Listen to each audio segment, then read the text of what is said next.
The time has come to say goodnight. For every road must end to the ones who care and are always there. A very special friend. Let's say goodnight to those we love, and maybe shed a tear. But before we close, let's think of those we love who can be here. Let's raise a glass to absent friends.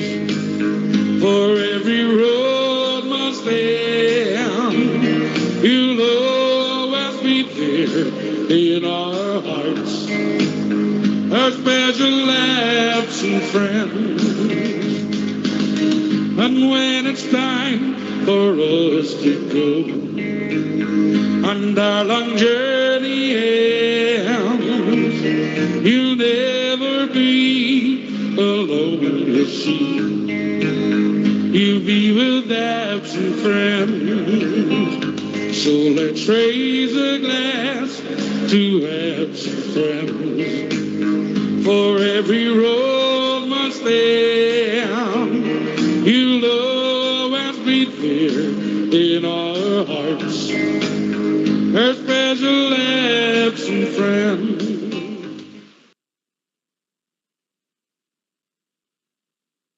Brian Todd, Robert McAdam, Peter Wright, John Gardiner, Richard Bach, William Thompson, Summerhill, George Adams, John Neal, and James Traynor.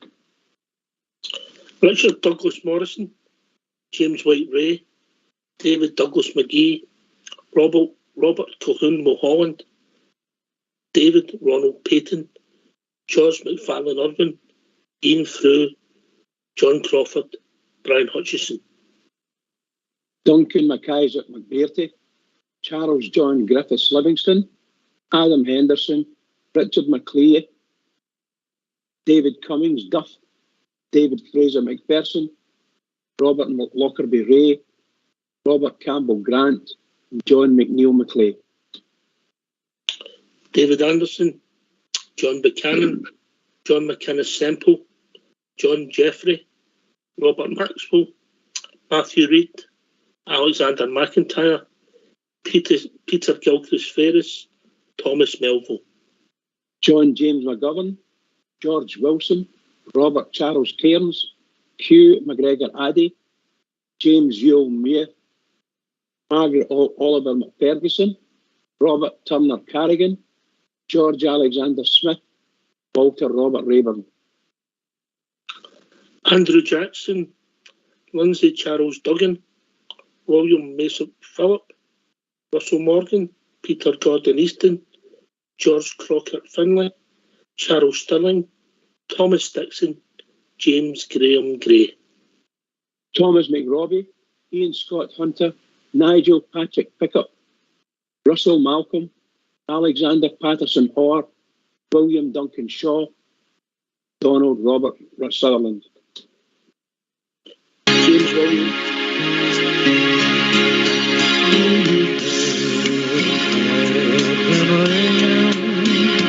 Oh, Scotland was singing, sure the old here had died, and a new one had been born, as usual disaster from my broken spreading the news that would cause all nation to mourn. Soon they go in store there in the last dying moments. Jimmy Johnston for Celtic and for Rangers Coliseum. Their supporters all cheered him with voices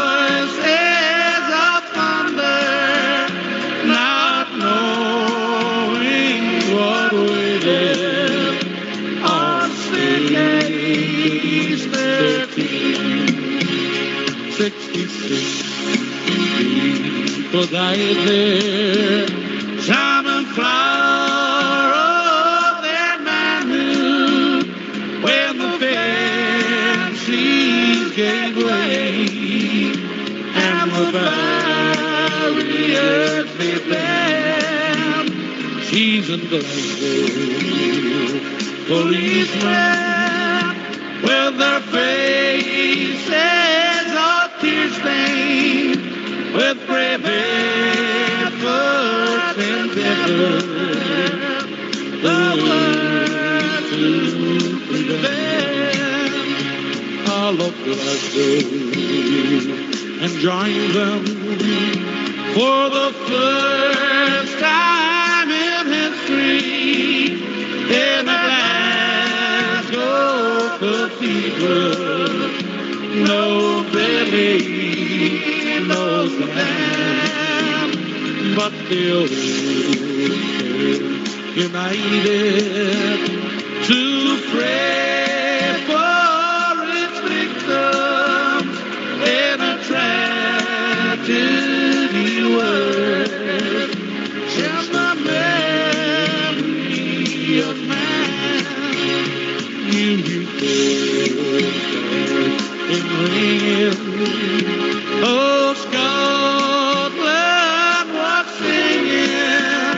Sure, the old year had died, and a new one had been born. And the news of disaster from Ibrox came spreading. News that would call whole nation to war. News that would call whole nation to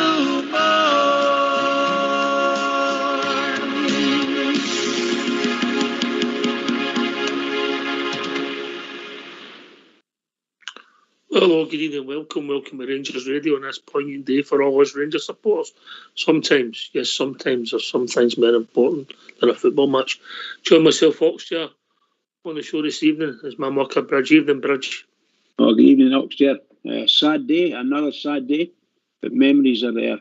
Strong, strong, strong. That was a great introduction by everyone. Well done. I think as you get older, Bridge, and you start looking at young people going to a football match, and you reflect that the majority of the people who passed away were relatively young people, the vast majority of them. And when people go to a football game, you know, accidents happen, but no tragedies or disasters shouldn't happen, and it did. And they're gone, and they'll never ever be forgotten, mate. Yeah. Certainly not by us anyway, that's for sure. Not by the Rangers. They'll never forget them. Never. No. I'm far, far too young to have been at the game that day. I know you were there. I know you were there, Bridge. I was just made it myself. Yeah, it was a tough day. Your memories? Oh, the memories that I've got are, I think, the biggest memory I've got is walking down the road from Ibrox. Two chaps who had just been pulled out of the crowd were in among the dead, you know. And one of them had one shoe, another had no shoe. And we were walking down the road, about 5 years all walking down the road. And the chaps didn't really know where they were. Paint a picture, Bridge, for some people who are maybe listening and younger, because obviously Glasgow was coal-powered city that day. Things were foggy, misty. Wasn't unusual. Very much so, yeah, very much so. Very wasn't misty. unusual, was it? Yeah, mixed up with the drizzle that was out there coming down as well at the time. So when the final whistle went, a whole great load of Rangers fans had already gone because Jimmy Johnson had scored the goal. And within, shall we say, a few short seconds and maybe a minute, Colin Steen scored. And the place erupted, and nobody knew what to do. And you know, we're getting sort of looking back up when the whistle went, we started moving up at Stairway 13 up to it. You could see big people shouting, go back, go back, go back, because there's obviously something went wrong. And people started coming back doing so. There were people getting crushed on the barriers and the terracings as well, not to the damage that these guys got, So I was in among a big crowd that were getting crushed there. So 3 of us managed to slip around the side, get something on the side, and got up the terrace and jumped over the wooden fence and down the embankment there. In the grass. The grass. Just again, for the younger people that's listening, mate, that, obviously that terracing and that end of the park has changed since 1978, so it changed about 7 years. Just picture it, the steep steps and the grass slope it can take you down there. Yeah, absolutely. So we slid down there and stumbled our way along to where just below where the accident had happened. It was pathetic. It was really, really sad, and we did what we could to help whenever we could, pulling people over the fence, getting people out, and they're throwing them over the fence to us, and we went over the side and started throwing them over as well, just to let them rest.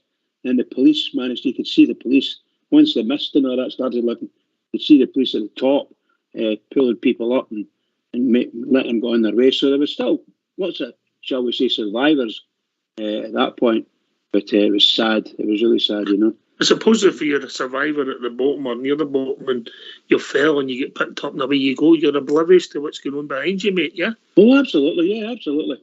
The only thing was you had to pull, it had to be pulled out. I never pulled anyone out, may I say, but the time we got there was people pulling people out, as I say, and the police were doing their bit at the top. But the saddest thing, of course, is that when the police started moving people out of the way and things like that, you have to go and let them go on, mate, because they've got a lot of work to do. So we donnered down the embankment, and there's a wee dead body lying at the old back gate of Ibrox. I can't remember the name of the street there, like one of these South African battle streets, I can't remember it. But it was a wee boy's body lying there, and this guy went out to try and give him first aid, One of the boys was in the police said, no, just leave him. So he took his jacket off and covered him up with it. That's what he could think he did. He passed it. So the story was that was a young boy that was on top of his father's shoulder, and when he turned round, the crowd just was about bowling down the stairs, and took him as well, That's a story. I've got no proof of that. That's a story. But we made it down to what do you call it, down to the pub at Govan Cross, and we got in there, and it was the first report we heard was like 3 or 4 dead, And then I thought, I need to phone the wife. By the time I got to the door, it was like 15 or 16.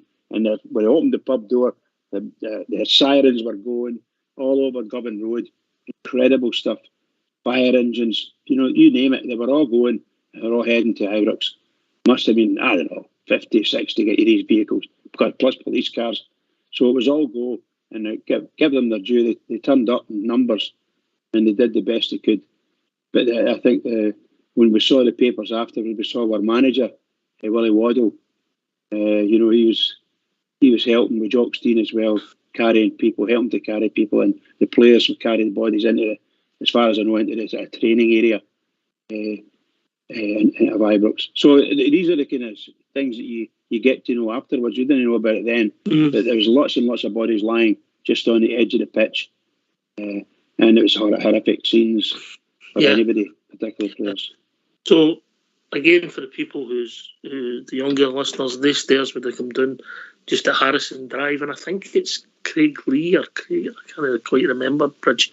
The one at Harrison Drive gets into on the curve, just where the steps are. We're building the new club down for the Superstore. For people listening, that's where the accident took place. And the thing about it is, Bridge, there's no communication systems in, and even TV and that wasn't as quickly and instant as news then, was it, as it is now? Well, when we got to the fence and looked over and were there was a policeman there with one of the policeman walkie-talkies with a big sort of horn thing. But, you know what I mean? That was a microphone. He lifted it up and put it to his mouth and spoke into it. So it was a radio-controlled thing, And I said something like, there's been a big crush here. and there's going to be a few people injured here, and that was the first report that was out. On the Pink Evening Times, it said something about a few injuries at Ibrox where you've got barriers collapsing. So that's what the stop press thing. I don't know if you remember the stop press they used to have in the papers. Now, that's what the latest news, But it was their story. It was just a two-liner. That's the first we saw, and then of course we know what it was like. I had to run across the road, phone my wife, who was up to Hydo, and anybody's wife and family were up to Hydo. Everybody were all the same. Oh, I think there was a few. I think it was a few black eyes. When guys had went and maybe didn't even know about it, and maybe stayed for a couple, and then wandered up the road oblivious. Why? They're doing. Aye. They must have been terrible for the people sitting at home wondering what was going on, and even worse for the people, survivors, of the people that died. It's the woman next door's husband comes in, or like that, but theirs down. Oh my God, Just imagine what that was like. I obviously couldn't at that time imagine anything other than let my wife know that we're okay, and I was in the pub. So you can imagine what she said. But let's be honest. Here. What would you reckon then? In the city, maybe one house in 20, maybe the phone. Would that be fair? Oh, I will probably. We always had a phone in it. Well, always listen to me. We had a phone in our house, and my wife had a phone in her house. Mm-hmm. So it didn't matter where I went, I could have phoned, somebody, let them know. But yeah, you're right. There wasn't everybody had a phone. Everybody didn't have a phone, so it's all word of mouth, or go and get the neighbour's phone, that kind of thing, and that happened a lot. I'm asking you to go back a few years, and when did reality kick in? The next day, you're lucky, you're personally lucky, but you feel as if your world's ended also, yeah. Well, I think it was that night with me, and it was that close, simply because we had gone up and down, up the terrace and over the fence and down the embankment and saw it. And when you look up the big steep stairway, it was just saw heads and shoulders. You couldn't see anything else, and until the sort of mist started clearing, you saw the policemen moving the body, lifting the bodies up, and the people who were all right got up and walked away, and completely unbeknownst to them what was going on. They were oblivious to it. They were just happy to get out of there, So, very difficult. Very difficult. I was that night. Shed a tear. If you look at it in reality and how quickly it happened and what happened, and it was just an accident when concrete and metal hadn't held. And bizarre as it seems, I suppose it could have been worse. Well, you think to yourself, if those people at the top, where the people were coming up over the top of the terrace, those people, somebody, maybe 4 or 5 of them, standing there shouting, "Get back, get back, get back." If they hadn't done that, more bodies would have piled over. That's what I feel, At least they stopped. My goodness gracious, it was quite a terrifying night, to be honest. Quite terrifying. You had more police at the game, but you didn't have stewards in that back in the days, did you? It was just beat bobbies and police the game. I think the St John's ambulance people were there, and they did quite a good job as well, I believe. But there isn't much they could do because it's hospital stuff, But they stretchers out and take people, So everybody that chipped in well, and I think the players and the management all did the same thing, both the Celtic and Rangers. So I don't know how much the players took part in it, but I believe they did, So it was all go. It's just a big mass, a big morass in your mind. And I shed a tear that night, that's for sure, And I couldn't think straight, Fortunately, then I smoked and drank, so I could get it all blurred out, I could get it blurred out. Aye. Okay, right, we're going to open the phone lines. This is not a game show. Sounds like. This is not a show about the game. This is a show just about what people's thoughts and memories are. What happened in Ibrox on January 2nd, 1971 and 66. Blue Noses, I'll say Blue Noses. lost their lives supporting our team, Bridgeman, yeah? Our team, I believe it. So we'll open the phone lines, so let's hear from you. Why don't you give us a call on 0141 356 1972. It's your show, it's your platform. Let's hear from you.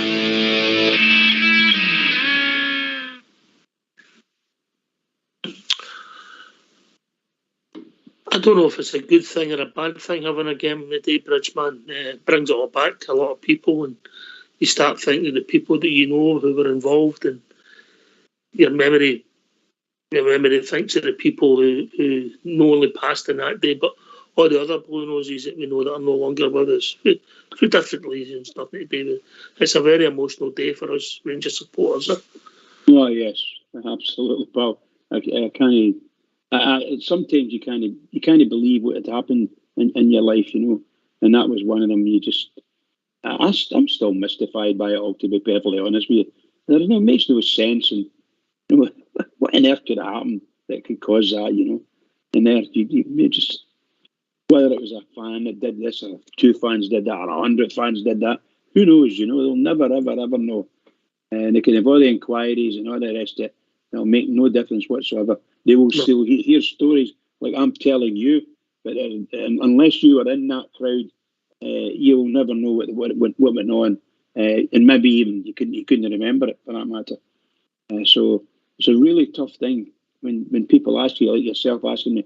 I'll gladly tell you what I know and what I remember seeing. No, the lasting memory I've got of all of that is walking down Copeland Road with these guys, and glad to get away from the place, to be honest. And into the pub, and when you get into the pub, all hell hadn't broken loose at that time. It was 10 minutes after it, all hell was breaking loose when we realised what was actually happening. And the television was news flashes continuously in the pub, continuous news flashes in the pub. Incredible stuff. Just wonderful to see how the people reacted to it. You know, the Rangers fans were brilliant, absolutely brilliant through it all. And I'll remember that forever. Yeah. We talk about 2012 and when some people's business decisions got us in a state as a club, but nothing below our days bad is what happened in that day in 1971. Huh? Oh, you know, it's a different thing entirely, really. Although there's a lot of folk who don't remember 1971 and what it actually means. It's 50. It's 51 years ago, Bridge. You know. No, I'm saying that, but even to 2012, then they wouldn't even be thinking of the disaster of Rangers at that time in 2012. People weren't thinking because they never knew about it truly. It's only the people who went to the game and understood and have got this devotion for Rangers that knew what Rangers went through at that day. And it really bites you, you know. It never leave you. So you get thousands and thousands of people who still know exactly how they felt in that day. Because no matter how bad their memory is, that'll never leave them. Ever, ever. Mm-hmm. Yeah. I think, obviously, 51 years ago, you know, and people are moving on, and the majority of people who've been at the game will be of a certain vintage, you know. Yeah. You know, as time moves on, but I don't think as the Rangers family we should ever forget about these 66 people, and we should always make the 2nd of January a poignant occasion for our support our team. 100% agree. 100%. You know, and you've got a duty to pass on the stories, good and bad, to the next Yes, absolutely. Yeah. Absolutely. You know, I don't think you would have seen guys like Michael John playing. Yeah, but you'd have heard about them. No. But you'd have heard about them, huh? Oh, better believe it. George Young, people like that, man. Absolutely. I got a pair of George Young boots.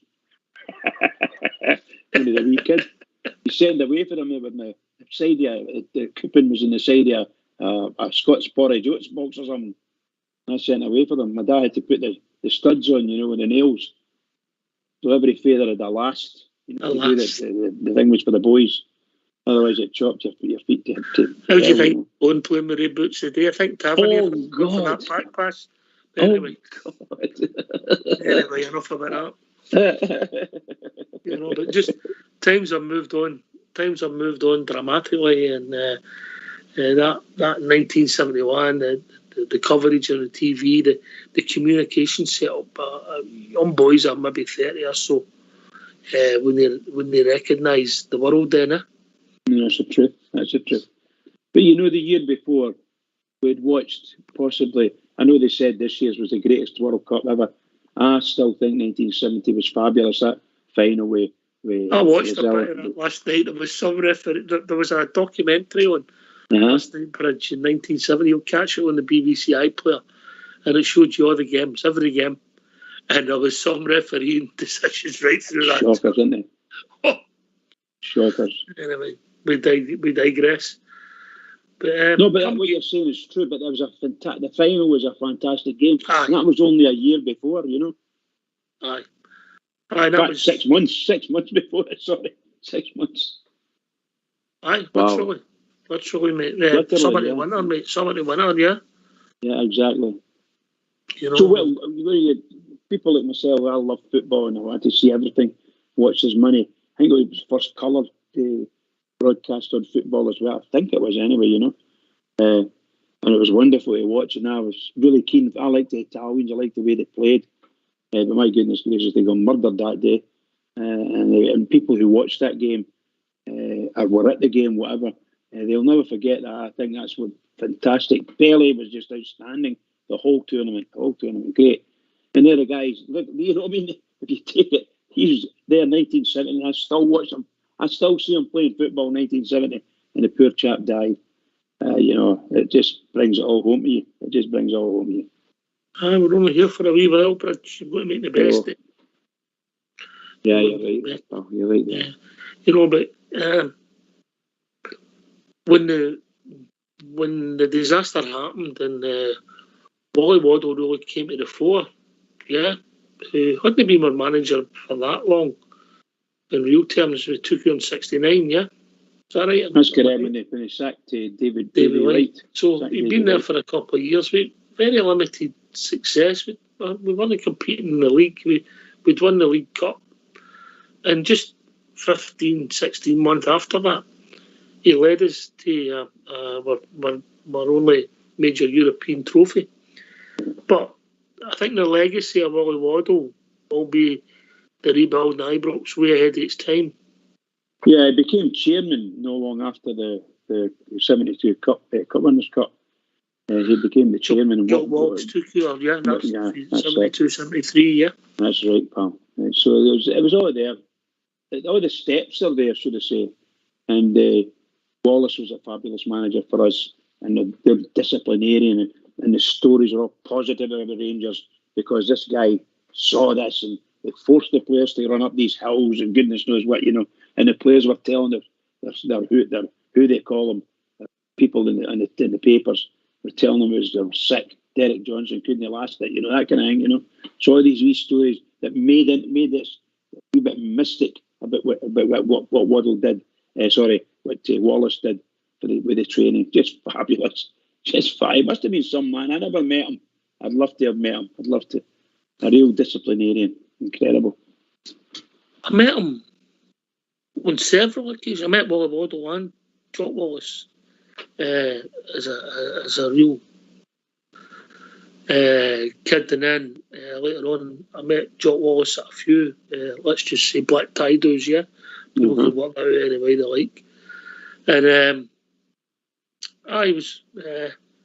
he was aware of who he was and what he meant to people, but what a gentleman and a big man, Bridge. Similar build to your good self, but a good bit taller. I would imagine. His wallet was as big as yours, right enough. Oh, that's... Don't say any more, please. She's tanned a lot. Aye, don't know. But aye, so the Rangers support, like 2012, rallied Rangers pools, because ultimately we couldn't have built the stadium without money.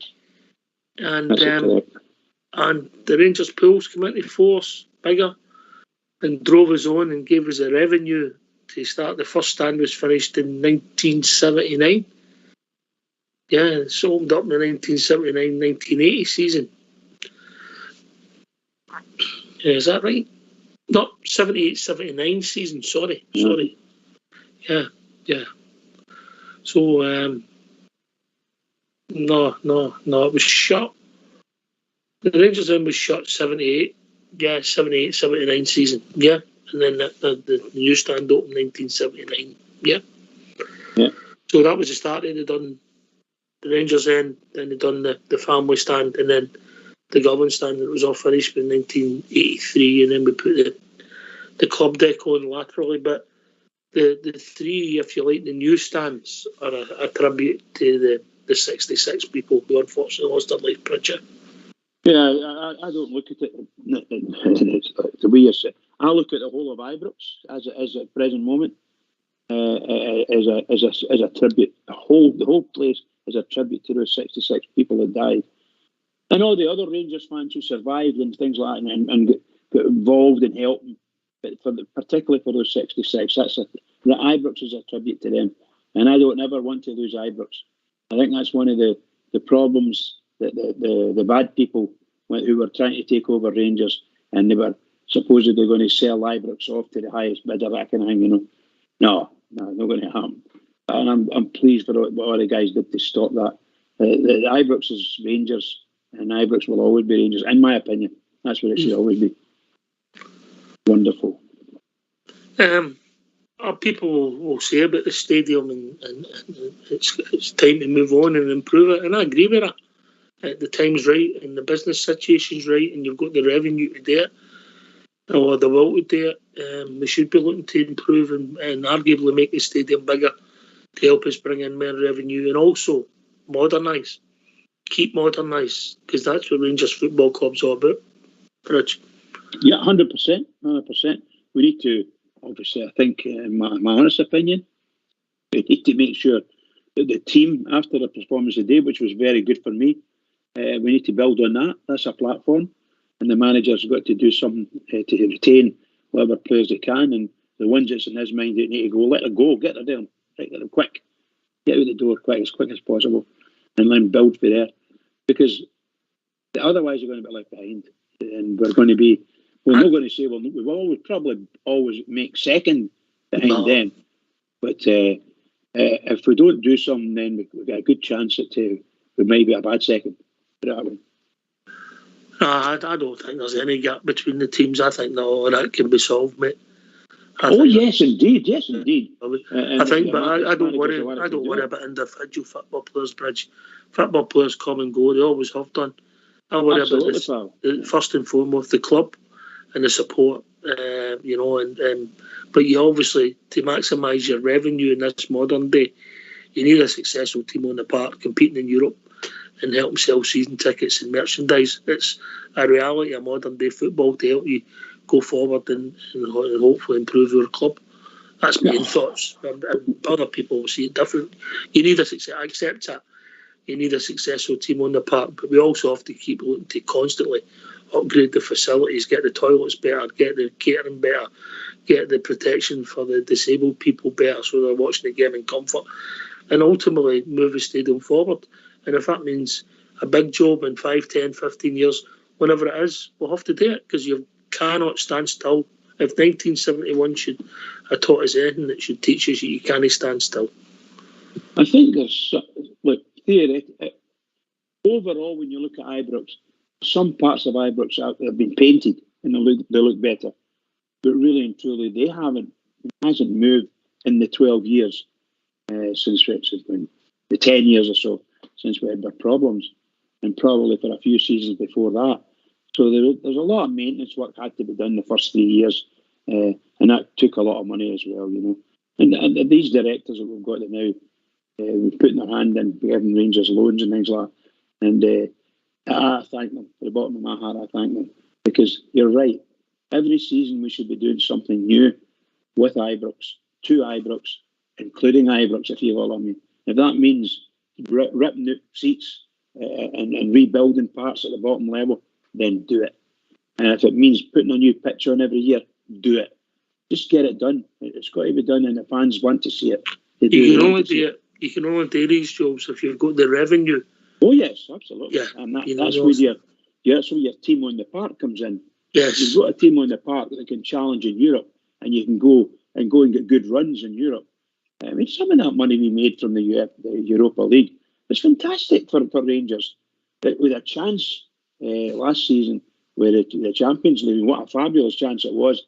But obviously, when you look at the team on the park, some of the performances, they just weren't as good for performing wise. So that tells you the opposition was a lot higher.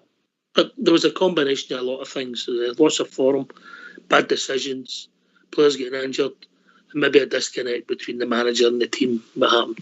But it's to coin a phrase, the better never stops, mate. We're going to get Edmondson House ready. It's getting close, as you know, Bridge.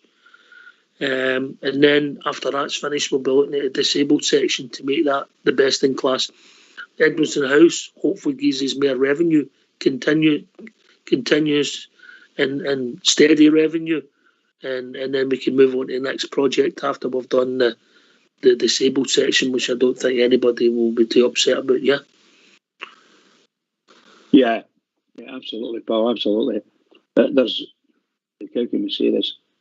You know, when in 2012, when a lot of bears were queuing for their season tickets when we got the go ahead to be able to play, and they couldn't get enough people in the ticket office to give us tickets, you know. So there was thousands and thousands of people queuing up for days and days and days, and that tells you then this is what Rangers are about, really. And I want that to continue, but we have to show the fans this is what we're doing, and it has to be serious.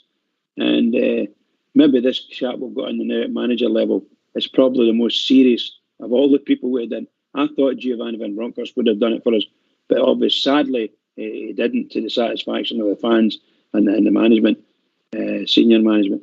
But this chap here appears to be able to do it in his mind, and he talks a good game too. So you can't beat that. Let's see how he gets on. He's only been here for 4 or 5 games, and he's not lost a game yet, so you can't beat that. I just think that players, managers, they'll come and go. Directors will come and go, maybe a wee bit more longevity. The support is constant. When I say the support, I mean the family of support, mate. Grandfathers, sons, you know, cousins, relations, you know, the way that people go and support. It's a family thing. Oh yes. And it was a way of life for many people. So that was part of the life that what you didn't. You didn't need to ask because they were going to football, and that was not just the Rangers, but many fans went to see their local teams. But loads of many people never went to see their local team. They went to Rangers from all over the country and other countries as well, England and Ireland. They came up to see Rangers.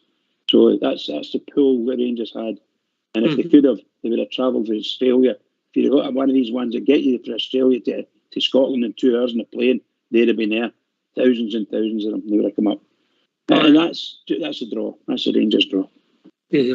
Going back to what happened that day, obviously we've got involved through Big Stevie for the drum, the Robert Mulholland Memorial Parade is something that we've got involved with, and I'll not say enjoyment because obviously the boy came for the northwest of the city. I think he was originally a White Inch boy. Had partaken in him, and then he ended up in Drumchapel, and he was 16 when he lost his life. And they have that memorial parade up there, Bridge. You've seen the plaque. I know you've been up and seen it, yeah? Aye, it's wonderful. And they keep the memory alive, and it's part of this, the Rangers family, and also the never forgetting the 66. Yeah, that's all these things. And if I've got some stuff, I'll get to Big Stevie at any time and let him sell it off and get some money for that fund, whatever that fund is. I just think we're all just waiting for you to rewrite your will, Bridge. That's yeah, right. But I think what Stevie's doing with his mates for that boy Robert Mulholland is nothing short of fantastic. Seriously fantastic. I think they do a great job, and Stevie's got a big heart. I think he runs the fund. He's passed it on. He did run it. He's passed it on. Yeah. Yeah. Who two do you know? I do, but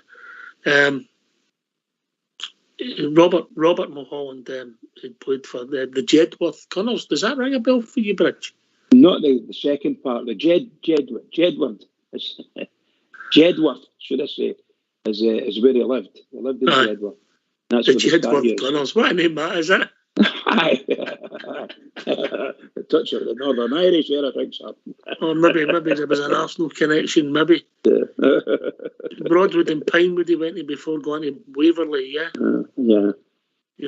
So just a local lad. Well, of course, those three schools are in Drumchapel. Yes. Or were in Drumchapel. I think all of them have gone, to be honest.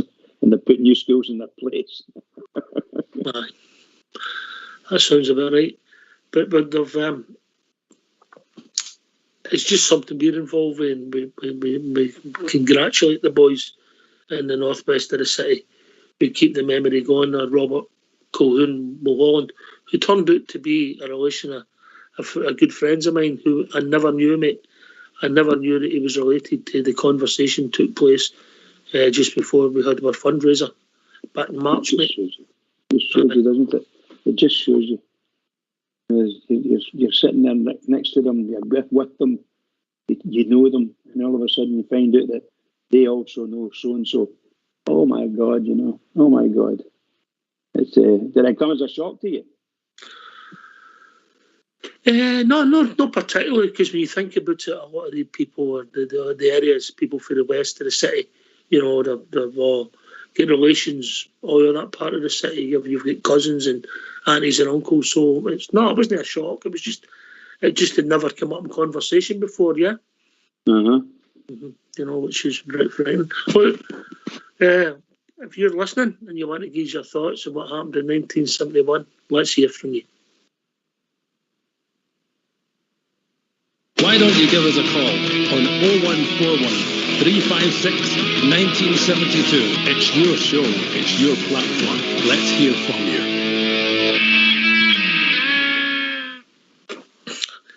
Yeah, it just shows you small world, as they say, small world. Once again, we doff our hats to the people who work hard, and they work hard, keeping all these things alive, and everything takes time and money, Bridge, to do any organisation, and we thank them and salute them for what they're doing to keep the memory of Robert Colquhoun Mulholland going. But I think through that they want to keep the memory of the people who travelled to the game, who unfortunately lost their lives. Yeah. Yeah, and there's you just think of the many thousands of people who knew or were related to some of these people who lost their life in that tragedy. There's thousands of people who are interconnected. Yes. And they'll be sitting thinking the same as we're doing. Sadly, some of them will have passed away, but it's there, and it's just Rangers is just one huge family. The fans are just one huge family, and it's brilliant. It's just brilliant.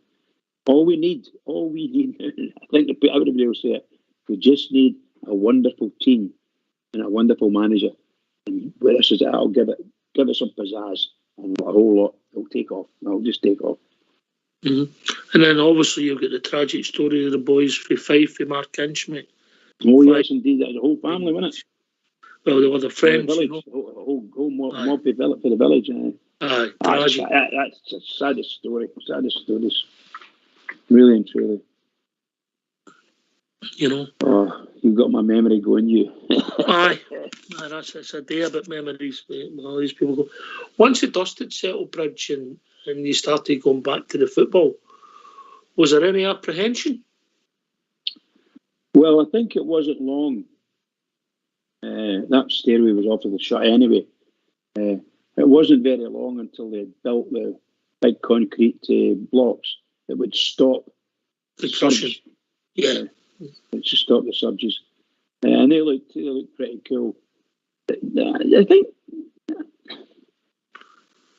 obviously, where we used to stand, we never went there again. We've just moved along a bit, but there's a lot of folk really, really. You would have stood in the north side, the north east side. I would have stood. See where the big screen is. Yes. At Copeland Road. Yes. Where the big screen is in Copeland Road. Below that was where the stairs down to the pitch was concerned. So at an angle, just after the corner flag, just to the left of the corner flag. Did you not go into the shed? No. No. They were bad people. Oh. They were bad people. We're quite happy where we were. And eventually, they built the cover terracing. The cover for the terracing. Yeah, that was there, but just before then, that cover. That's right. I'm saying they built that. We always stood this place. You get soaked all the time, So you found yourself creeping towards the jungle, as some guy called it, the shed, just to get out of the rain. Wasn't the jungle our grand, mate, if you don't mind?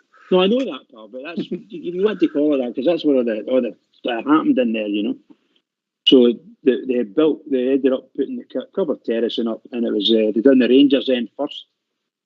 We never did the other end. That's correct. We said that was a plan. They were going to do that, and they never did it. And it's I think the same at Celtic Park in Hampden. It was the Rangers end that was covered first in both of those stadiums as well. But they finished it. They finalised it. Strange. So there was no apprehension. You just went back and we went back, and obviously you're thoughtful. You wouldn't have gone back in, and you remembered what happened and so on and so forth. How what happened with you and your pals and about you. That kind of thing. But I tried not to let it. I had to go back. This is it. It was my team. I want to see my team. So I think going back, and all the guys who were there and survived and went back, then kudos to them. And that's where Rangers got more money, because a lot of these guys you would think, no, they don't want to go back, maybe get a bit apprehensive and no bother going back. Find another way of entertainment, But who would have thought going to a football match was such dangerous, Just never thought about it. But brilliant. It was great to get back and watch the game. I can't remember the game. The first two games I'm back to, I couldn't tell you what they were about. My mind was full of crap, Did you go to the game at Hampden, the fundraiser? Oh yes. That was England's Scotland Select versus Rangers and Celtic Select. Rangers and Celtic, yeah. George, I remember seeing George Best playing as well. George Best scored that day, mate. Yeah. He pulled the ball down. It came out the sky. It must have been a mile high, if you follow me. And George Best pulled it down top of his foot. There you go. Fabulous. What a wonderful player that is. Wonderful player. It was a really good game. The only place that we could get was in the actual Celtic end. The Rangers end was absolutely full. You couldn't get a ticket for it. Loving their money. So we got moved into the Celtic end. It was all right, Any diseases around. Aye. Sum up what you think when you wake up at Daybridge for the younger people that's listening. When I what? January. When you wake up on the 2nd of January, what do you think?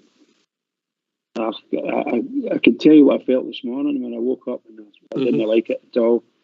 And the older I'm getting, the more sensitive I get about it, And I was saying to my wife, I'll use you as an excuse. I'll not go because I want to make sure you're all right, that kind of stuff. I didn't go today, but there's one of the reasons for it. Because you wake up in the morning and it's not the greatest feeling. It's a thing that doesn't leave you. I can assure you that. It just does not leave you. And I'm not being funny. So that's how I felt this morning. Really, really bad. But from the football perspective, upbeat. I thought we had a wee chance against them. And I'd watched the game and it proved that as well. So Just that feeling isn't right. And it's still not right to know, and it'll be okay tomorrow morning. It'll be okay tomorrow morning. It's just the 2nd of January. It's a poignant day for us. Yeah, indeed, pal. Means a lot, you know. Means a lot. I think the emotional for the supporters of a certain vintage, you start thinking about people, genuinely. Yes. The 66 are upmost in my thoughts, but your memory goes to other people who are no longer with us also, Bridget. Oh yes. Yes, indeed. Just the other day, I lost my auntie. You go. Your auntie? My auntie. Well, your auntie's not going to be young, is she? No. You know, but it doesn't make it any easier, does it? No, but she was one of these type of people. She would cry when she heard the story about the Rangers and so on and so forth. She was quite emotional. So she was a really lovely woman, you know. I think she was only about 10 years older than me, actually. People with big families. There was always a lot between the youngest and the oldest, and the she was my dad's youngest sister. Yes. I was born 1947. She was born 1937. 10-year difference. Of course, when I looked at her, she was really older. Funny enough, she said the same about you. I was young Alec. That's what she said. You're young Alec. That's it. Only because you're old, man. Yeah, you're right, pal. You know, but listen, we're going to wrap up shortly. Bridgman, I want to thank you because I know it's not easy. You're on here getting your thoughts. We do it a lot, but no, we talk about free kicks, corner kicks, refereeing decisions, BBC, newspapers. That's just you. When we talk about the 2nd of January, that's the real stuff. That's the important stuff. People's lives, mate, yeah? Of course. People's lives, they lost their lives, and people's lives have been affected by it in some way or another. Yeah. I don't think they're ever the same. So for certain things hang on you, and they'll never go away. Yeah, mate. Yeah. I'll just take this opportunity, anybody that's listening. Once again, we were back on the day, but we want to just wish everybody a happy new year and remember the 66. Bridgman, last word for your good self. Well, what can I say? What a terrible set of memories to come up with. I hope I didn't depress anybody. Can I just thank you, Oxtear, for letting me do the talking and let some talking anyway. And of course, the techie boys in the background. All I can say is, everybody, please keep it going for the Rangers, because the Rangers need to go on and they need to carry us forward. Keep it going. Yeah, we're going to play it now with a short piece of music, a new tribute by Damien Henry. Please Come Home. Ibrox's Daster tribute. You can catch it on YouTube at the end if you want to find it. It's Damien Henry. If you want to hear it, it's always an emotional song. I thank the Bridge. I thank Fox and Old School Blue for doing the technicals. Thank everybody for listening. Remember the 66, and remember, we are the people. Take it away, Old School Blue.